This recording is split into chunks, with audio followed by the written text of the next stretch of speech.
Y a continuación pues nos hablará sobre el cambio climático y la exposición química ambiental. Cuando quiera. Debido a las condiciones de desarrollo y la jornadas de biodiversidad, pedir disculpas a la voluntariado de las asistentes en el último minuto de evacuación del test de quedar esperaba y quiero empezar a presentar un programa que era tan diferente, tan interesante, felicitado como desarrollo y va a hacer un sobre cambio climático y gestión ambiental. Gracias a por habernos en contacto y analizar por estar siempre tan un trabajo conmigo. Hace ahora 6 años publicamos una carta de físicos de MON y existimos un proceso que fuera más con la infraestructura que tenemos en cuenta como ciencia biológica. Ayer con una similitud entre cambio climático y exposición química ambiental que tenía ciertas razones estratégicas.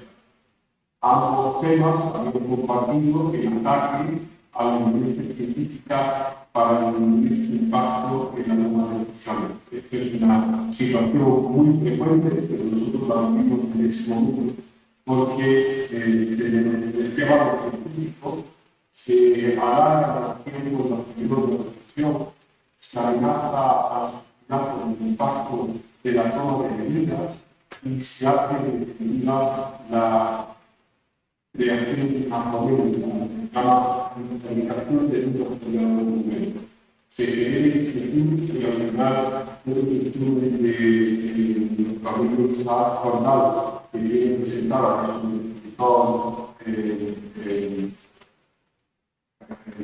gallego en la plaza de Madrid y la de los políticos de espera del cambio de nosotros reunimos como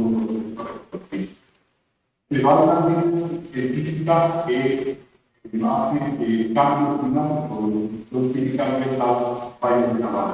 La primera es porque los cambios ambientales van a aumentarán sin lugar a dudas los riesgos de humana a contaminantes químicos y extremos para reducir. Y segundo, porque la medida encaminada a la reducción de la exposición humana también favorecerá la eliminación del cambio climático. Recordar a todos los que escuchando que los productos de los que vamos a hablar son derivados de los combustibles fósiles. Por lo cual hoy hablaremos de petróleo. Recuerdo siempre esta imagen de los mexicanos de también de mitad en algunos de los términos teóricos y que llaman a la cabeza multimedia. Y para mí significa mucho lo que estamos viendo en salud humana con la exposición por toda la vía de la evolución del mercado de los. El contenido de la presentación, la empieza, tiene antecedentes, cambio climático, exposición ambiental, peso para los sectores educativos y un aspecto que ya considerar antes de acabar con la situación que es especial en la realidad. Las consecuencias físicas de los cambios del clima global simplemente que ustedes las conocen posterior, el ritmo de calentamiento es diferente, el calentamiento de los caracteres solares, el aumento del nivel del mar, el deterioro de las fuerzas de los ríos, el alargamiento de los ríos de extinción, el aumento de la sensibilidad de los terrenos, el más fuerte y el incremento de la fertilización global. Los efectos sobre la salud pueden ser directos, tanto con los indicadores extremos como con los efectos meteorológicos. Pero hay efectos indirectos que a nosotros nos interesan mucho, como son los cambios ecológicos, la insensibilidad alimentaria, la insensibilidad alimentaria como que el alimento se llegue para todos, la pérdida de la calidad del agua, la distribución de enfermedades infecciosas, el desplazamiento forzoso de todos y la alimentación en el En el segundo grupo de efectos indirectos Nos llama mucho la atención el momento de los productos químicos y el incremento de los máquinas. Y hemos recogido a diferentes ejemplos que están bien documentados en la metodología científica, como es la eliminación de residuos de compuestos orgánicos existentes, muchos de ellos encontrados en el río de Estocolmo, capturados en la zona helada que ahora volverán a incorporarse a la atmósfera oceánica. O la industria valenciana y la ecología de suelos contaminados, que muchas cosas que recuerdan lo que el volcán de La Palma hizo con aquellas plantas y residuos que se debían notar en directo y que pensábamos todos no tenían incorporándose a la nueva tierra. O la propia sequía de polvo, que podríamos notar más desde España, de la última tormenta de polvo sahariano, que cambió toda la agricultura, que precipitó cientos de partículas que existen muchas de las cuales consideramos portadoras de compuestos. Hoy el incremento de los precios es la efectividad de esto. Pero también hay efectos indirectos del cambio climático ligados a los cambios en la política ambiental. La migración hacia los niveles más altos de los cultivos con el aumento del consumo de energía, porque determinadas plagas van desde el clima más del norte. El calentamiento y la emisión de áreas colonizadas por ciclos solarios que generan las historias de la ambiental. El hecho de la sequía, incluye el área del país, que está en el barrio, la agricultura, que es la presentación de la vivienda de la organización que llevaba especialmente de los servidores de los mexicanos. O la vuelta a las comunidades comunidades que tenemos algunos trabajos como DDT, Interpol y lo que es más.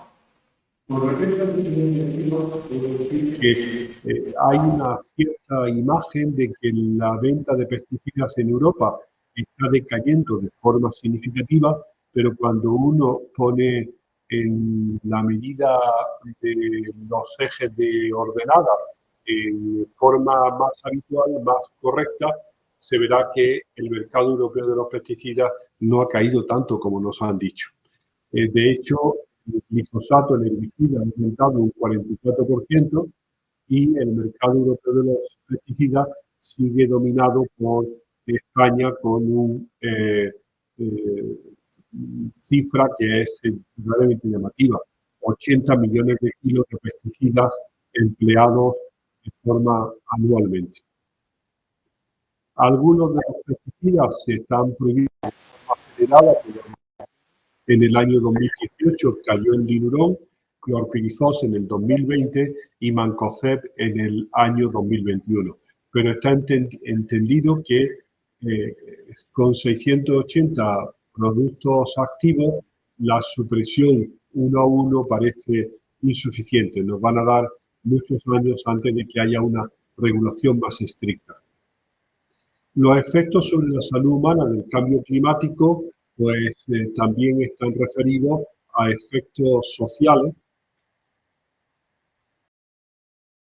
como son la tensión de las relaciones humanas y la inseguridad alimentaria, la hambruna, el problema de acceso al agua y, según la propia OMS, el cambio climático significará cerca de 250.000 de muertes adicionales hasta el año 2030, sobre las estimaciones habituales.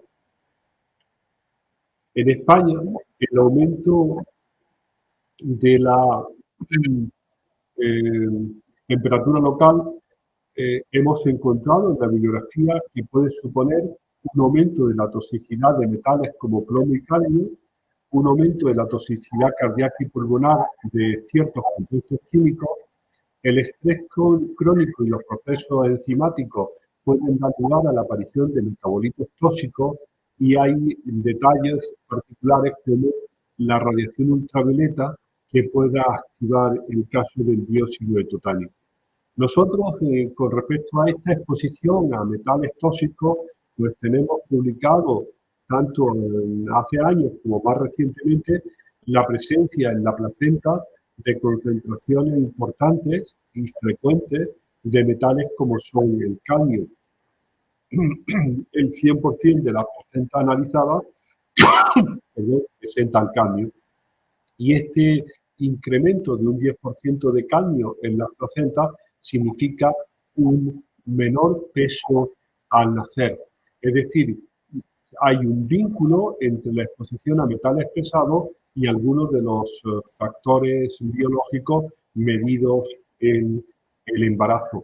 En estos estudios de la cohorte Infancia y Medio Ambiente, que siguen a 3.600 niños de toda la geografía peninsular, los datos sugieren que la exposición a cadmio y mercurio pueden afectar el crecimiento intrauterino. De hecho, en el año 19, antes de COVID, yo lo llamo 2019 AC, no es antes de Cristo, antes de COVID, la propia Agencia Española de Seguridad Alimentaria y Nutrición daba recomendaciones frente pero, a la exposición a cadmio proveniente de fertilizantes y que podían haber llegado del consumo de marisco. Los efectos sobre la salud humana, también indirectos en España y debidos o ligados al aumento de la temperatura en los mares, también se han anunciado como un aumento de la exposición del metilmercurio en los consumidores de pescado y una disminución de la pérdida de concentración de omega 3 en el plancton y, por tanto, disminución del factor beneficioso de ese consumo de pescado. Nosotros estamos muy interesados en la exposición materno-infantil al consumo de pescado, puesto que hemos encontrado estos metales pesados, plomo, mercurio, cadmio y arsénico, y más recientemente litio, antimonio y otros más en la leche materna. Las recomendaciones, de nuevo, de la ESAN con respecto al consumo de pescado son interesantes y todos las conocen. A partir del año 2019, pues hay comunicados frecuentes de la recomendación de no consumo de pescados gordos y viejos para la población gestante, para las madres lactantes, para los niños de corta edad o incluso, eso es muy importante, para madres o mujeres en edad fértil que no estén impidiendo la concepción. En España se ha recibido una reevaluación del empleo de compuestos químicos y habrá que prestar atención a los residuos y los contaminantes, aunque por el momento las cosas están bajo control, y a la descomposición mayor de algunos compuestos, como los carbonatos, debido al aumento de la humedad relativa. Quiero traer aquí a colación los resultados de la presencia de pesticidas en la orina de los niños españoles, de nuevo sacadas del estudio INMA, que hacen referencia al País Vasco, Asturias, Sabadell, Menorca, Valencia y Granada, para que vean ustedes la frecuencia de detección de, por ejemplo, derivados de los órganos fosforados en el 60% de las orinas de los niños españoles, y cuando se distribuyen por regiones, pues como hay un patrón característico y particular para cada región, Asturias, Guipúzcoa, Granada, Menorca, Sabadell y Valencia, con valores que alcanzan en algunos casos el 80% de los niños. Perdón, la tos de esta me tiene loca. Bien. Siguiendo con la presentación y llegando ya a qué es la preocupación mayor en nuestro caso, es la exposición de las personas a sustancias químicas contaminantes ambientales que se verá aumentada con el cambio climático y que tienen una forma de toxicidad particular. Llamamos disruptores endocrinos a aquellos que afectan a la función hormonal. Las hormonas son mensajeros que comunican diferentes órganos. Hay al menos 49 hormonas identificadas y, por supuesto, que hay más de 2.000 compuestos químicos que pueden interferir sobre este mensaje hormonal. Muchos de ellos los conocen ustedes muy bien, Ya se trata de pesticidas organoclorados como el DDT que hemos hablado, de pesticidas organofosforados como el clorpirifos recientemente prohibido, o de componentes de los plásticos o de aditivos de los pesticidas como es el surfactante nonilfenol. ¿Qué hemos aprendido en estos años de exposición, de estudios de la exposición a disruptores endocrinos? Que la exposición es universal e inadvertida, todas las poblaciones están expuestas, que muchos disruptores endocrinos nunca fueron estudiados suficientemente, están en objetos cotidianos que van desde el envase alimentario, las botellas de agua, el recubrimiento interior de las latas de conserva o el polvo de casa. No existe una relación dosis-efecto lineal, actúan a bajas concentraciones y de forma combinada, de tal manera que el efecto cóctel no puede ser despreciable. Pero hay algo que quiero llamar la atención al auditorio y es sobre la ventana de exposición, cuándo ocurre la exposición y la especial susceptibilidad en función de la edad y del sexo. Nosotros hemos revisado cómo ocurre la exposición y sabemos que los efectos son fundamentalmente en el niño y en la mujer. De tal manera que cuando comparamos ambos sexos, prevalecen los efectos tiroideos en la mujer, la diabetes y la obesidad, el cáncer de mama sobre el cáncer de próstata y los trastornos en el desarrollo intrauterino de los niños. En el caso de niño y niña, lo que vemos es obesidad, pubertad precoz, fundamentalmente en niñas, y procesos respiratorios. Esto hace que veamos una especial o tengamos en consideración una especial discriminación o susceptibilidad de la mujer. Quizá porque la mujer tiene una vulnerabilidad especial para estas exposiciones por su fisiología particular, la influencia de los ciclos ováricos, la ciclicidad hormonal, los cambios drásticos que se dan en menarquia o en menopausia, o los cambios hormonales tan importantes que ocurren durante el embarazo y lactancia. Ante idéntica exposición que el hombre, la mujer está a mayor riesgo. Pero es que también está a mayor riesgo porque por cuestiones laborales, por la función en las instituciones culturales de la mujer, tanto durante el cuidado de la familia, la crianza o incluso los determinantes de la pobreza, hacen que la exposición de la mujer sea mayor. Yo digo siempre que todavía estamos esperando que alguien, cuando tenemos un problema de limpieza, llame al hombre de la limpieza, cuando es más frecuente llamar a la mujer de la limpieza. Imagínense lo que es la exposición laboral en una situación desfavorable.